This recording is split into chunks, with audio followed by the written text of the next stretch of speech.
Paul White said, have faith in Edwards and Hughes. They will surprise us. They are no mugs. They aren't. I agree. I've nothing but admiration for Michael Edwards and the work that he's done. But I'm also a Liverpool fan who has seen Tchouaméni not come to us, Camavinga, or not Camavinga, Tchouaméni, Caicedo, Lavia, and now Zubamendi. So at some point, it does start to become a little bit concerning as to why we're going for people who maybe don't have the same fondness towards coming to us. Now, you know, I said many times this summer that what happened last summer wouldn't have happened under Michael Edwards, and well, now it has. So, you know, but I still have a lot of faith in the man. I really do. I like the cut of his jib, but I also want to see us strengthen because there is no excuse for another window without a signing or two. I did read the Simon Hughes piece, by the way. A lot of you guys asked me what my thoughts were on the Simon Hughes piece in The Athletic. I think it was a very, very good piece from Simon. And basically the gist of the piece was sporting directors need to be more accountable. That was the long and short of the piece. What I find interesting again, though, is the comment section of The Athletic.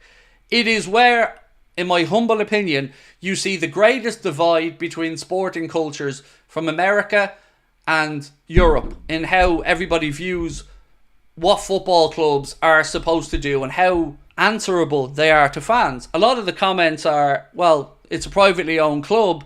The owners can do what they want. They don't have to explain anything to anybody. And on the face of it, they might well believe that that's the case.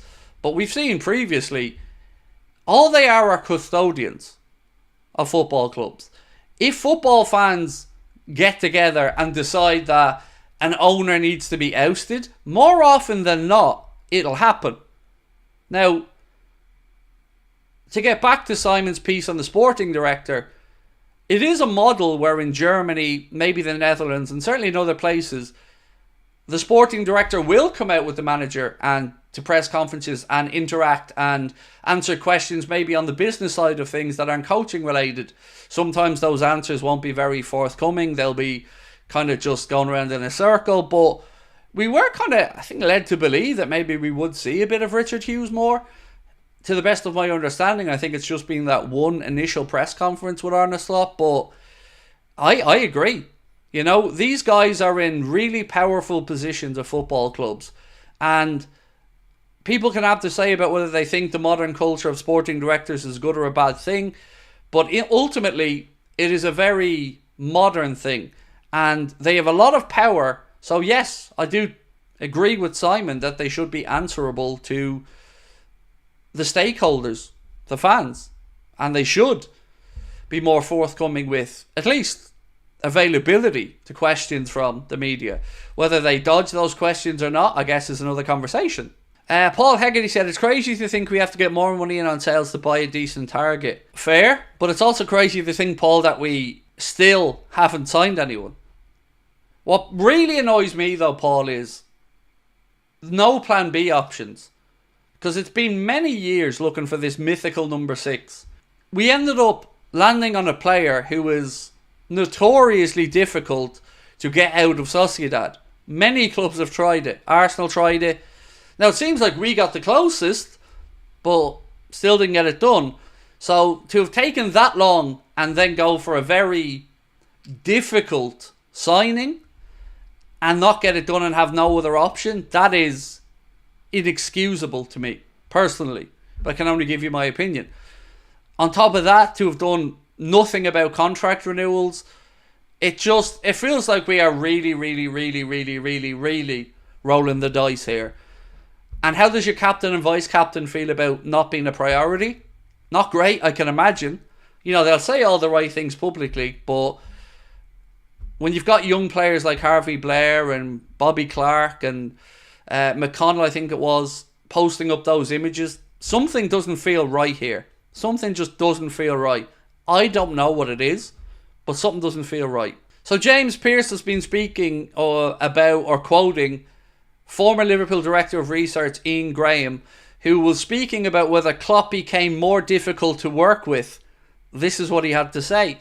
I can't speak for Michael Edwards or Julian Ward, but I was overdue a change. I'm not going to pretend that everything was always harmony and light at Liverpool. Now, without trying to get sensationalist about that, because every business club, there's disagreements all the time. You, in your jobs, probably disagree with people in your industry or your job all the time. It feels to me from the outside of all of this like there is something still not right somewhere in the club.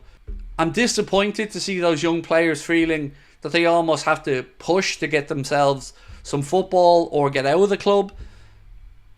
It doesn't scream harmony, does it? And by the way, some people need to realise that as fans, we can be critical of certain aspects of the club and still get behind the manager and the players on the pitch.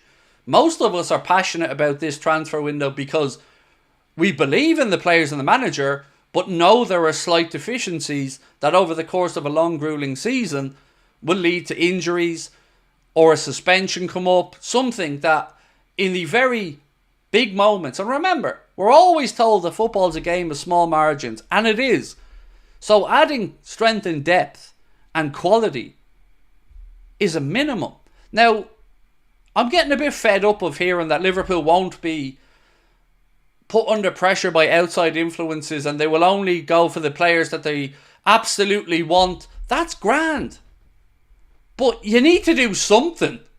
You can't just say we're going to keep ignoring outside noises and do fuck all. Like that's not doing anything. That's just procrastinating yourself to death. Do something. You guys get to decide who the players are. So do it. Do what you're paid for, which is to find the players to give the coach the opportunity to win.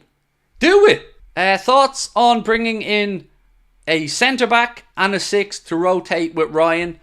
I feel Ryan can be very good and it's better to have some depth. So Ryan Gravenberch is a player I have really high hopes for. I didn't when he came to the club. I was very concerned and that was quickly put to bed because I seen the class of the guy. He isn't the specialist number 6, and yes, Arne Slot might feel that he can coach him into one, and I'm absolutely open to that, but it still doesn't solve the depth issue in that position, and it still doesn't give increased competition for that position, which will hopefully raise levels for everybody. I've no issues with coaching improvements out of players, but I do have issues with knowing that we're 1 or 2 injuries away from a massive, massive headache. Again, I'm going to remind everybody how we all felt at half-time against Ipswich when we thought for a while that maybe Jarell Quansah had picked up a knock. Immediately, alarms were going off in my brain thinking, oh, here we go. Already now, the squad depth is being paper thin. And that's just one game. So imagine that over the course of a season. Now, thankfully, it was a tactical change from the gaffer, but the fear was still there amongst almost all Liverpool fans.